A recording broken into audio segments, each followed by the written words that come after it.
Log, এরপরে দেখো √8 base হিসেবে আছে √8 দিলাম, আর এইখানে আমরা লিখবো হচ্ছে এক্স, তাহলে আলফা প্রেস করে এটা প্রেস করবো তাহলে এক্স আসবে।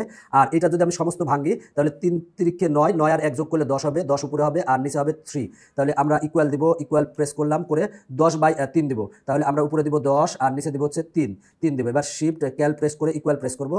দেখো এখানে 32 আসছে, তার মানে গ অ্যান্সার। তোমার কাছে যে মডেলের ক্যালকুলেটর থাকুক প্রবলেমের কোনো সমস্যা নাই, তুমি পারবে।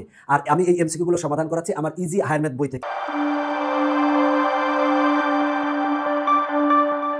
এরপরে দেখো এই অঙ্কটা একই রকম, তুমি জাস্ট এই যে লগ এখানে প্রেস করো, এরপরে বেস দাও, √32 দাও, 32 দিলাম, এখানে একবার দুইবার প্রেস করো করে এক্স লিখো, আলফা এই যে এটা এক্স লিখলাম, এরপরে এখানে প্রেস করে ইকুয়াল দিব, আলফা ক্যাল প্রেস করলে ইকুয়াল আসবে। এবার 6/5 আছে, তাহলে উপরে দিব 6 আর নিচে দিব কত 5 দিয়ে, এবার শিফট ক্যাল প্রেস করে ইকুয়াল দিব, দিলে দেখো ক্যালকুলেশন করে তারা বলে দিবে যে কোনটা অ্যান্সার। দেখো কত সহজেই এই অঙ্কগুলো সমাধান করা যায়, এবং এই অঙ্কগুলো কিন্তু সবগুলাই বোর্ডে আসা অঙ্ক। দেখো সবগুলা কিন্তু এখানে বোর্ডে আসা অঙ্ক আসছে হচ্ছে এক্স এর মান 8, তার মানে গ অ্যান্সার। দেখো গ অ্যান্সার। এরপরের অঙ্কটা দেখো আমরা লগ প্রেস করলাম, এবার √27 আছে, তাহলে বেজে আছে √27 সেটা দিলাম, এরপর এখানে একবার দুইবার প্রেস করবো, এবার এক্স তার মানে আলফা এটা প্রেস করলাম, এক্স আসলো, এরপর ইকুয়াল 4 দিব, তাহলে এই ইকুয়াল দিলাম, এবার 4 দিলাম, দেওয়ার পর এবার শিফট ক্যাল এবার ইকুয়াল দিব, দিলে কত আসে সেটা দেখি, 729 এসেছে, তার মানে ঘ অ্যান্সার। এরপরের অঙ্কটা আমরা দেখবো লগ, তাহলে এটা প্রেস করলাম, এবার দেখো বেজ আছে √27, তাহলে √27 দিলাম, এবার এখানে প্রেস করবো করে এরপরে আছে কি এক্স, তাহলে আমরা আলফা প্রেস করে এটা প্রেস করলাম, তাহলে এক্স হলো, এবার ইকুয়াল এখানে একটা প্রেস করবো, এবার ইকুয়াল দিব, তাহলে আমরা আলফা প্রেস করে ক্যাল প্রেস করলে ইকুয়াল আসবে 2/3 আছে,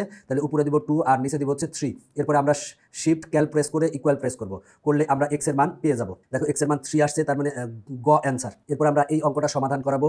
দেখো এখানে লগ, তাহলে আমরা লগ দিলাম, এরপরে বেজ আছে √27 দিলাম, এবার এখানে একটা প্রেস করব, দুইবার প্রেস করব, এক্স লিখবো, তাহলে আলফা এই যে এক্স লিখলাম, এরপরে আমরা ইকুয়াল দিব, তাহলে আলফা ক্যালে প্রেস করলে ইকুয়াল আসবে। এটা সমস্ত যদি আমরা ভাঙি তাহলে 3 তিরিক্ষে 9, 9 আর 1 যোগ করলে 10 হবে আর নিচে হবে হচ্ছে 3, তাহলে আমরা লিখবো হচ্ছে কত 10 ভাগ হচ্ছে 3 দিলাম, দিয়ে এবার শিফট ক্যাল প্রেস করে ইকুয়াল প্রেস করব। দেখো আসছে হচ্ছে 243, তার মানে ঘতে আছে, তার মানে ঘ অ্যান্সার। তো এখান থেকে এই যে কটা অঙ্ক আছে সবগুলো একই রকম, তুমি নিজে চেষ্টা করো সেক্ষেত্রেই পারবা।